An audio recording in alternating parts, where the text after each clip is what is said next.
The Darkness at Thunder Mountain. Chapter 4. Weston began yelling into the darkness, calling Lacie's name. She was just here, he thought. He shined his flashlight alongside the road. The light reflected on the tiny dust particles that floated in the air. Lacie!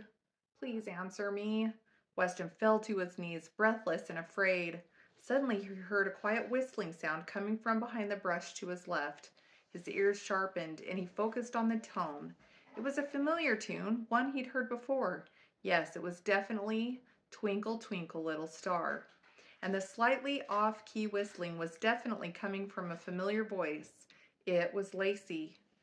Lacie, I know that's you. Why wouldn't you answer me? I've been screaming your name. Because you told me to be quiet, so I was, Lacie replied snobbishly. Well, that's bullcrap. You can't just take off like that. What's wrong with you? Weston scolded.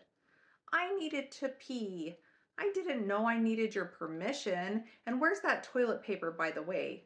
Lacie held out her hand, waiting to be awarded the roll of two-ply. Weston sighed and turned back towards the trail and continued walking, ignoring the sarcasm coming from his little sister. They still had at least 2.5 miles to the bottom of the dirt road, and no more time could be spent wasted on arguing.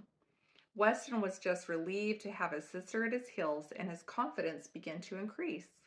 The moon was a crescent and hardly visible. The stars were the brightest element of the black sky. They didn't provide any assistance in night travel, although they were vast and beautiful. The trees alongside the road were like shadows watching over the kids trekked on toward their desired destination. Without wind, the trees stood as still as soldiers. They didn't feel menacing, but they didn't feel friendly either. We're almost to mile marker 2, Weston resolved. What does that mean? Lacie replied. It means that we have already walked a whole mile. See, it hasn't been so bad. Weston felt motivated and did a little skip and hop as he stepped on, and then abruptly stopped, dead in his tracks, and flung his arm out to Lacie to stop Lacie too. What lay before them wasn't the road. It was a sheer drop-off down a cliff that wasn't there before. Are you kidding me? Weston stood a mere 2 feet away from the cliff's edge. The road is just gone. He shone the flashlight down the edge of the embankment. The LED lights were insignificant compared to the gaping crevasse that lay ahead. How are we going to get across? Lacie pleaded. We aren't. Weston looked to his right, where the mountain sheered so far upward that they'd need professional guides and climbing gear to get over it. And then he looked to his left, where the deep cliff seemed to run for miles. We have to go back, Weston resolved. No, Lacie exclaimed. I want to find Mom and Dad. What happened here? Where did the road go? Lacie began to cry. Listen, Lacie, you've got to be brave. I don't know what is happening. I don't know why this big hole is here. I don't know where Mom and Dad are, but we have to head back up to the cabin. Weston reached into the backpack and pulled off some toilet paper and blotted her tears away.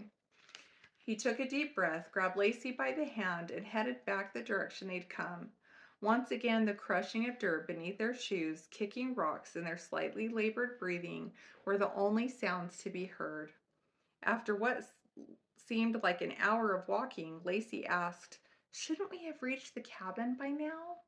Weston said aloud to himself, There is only one road in, right?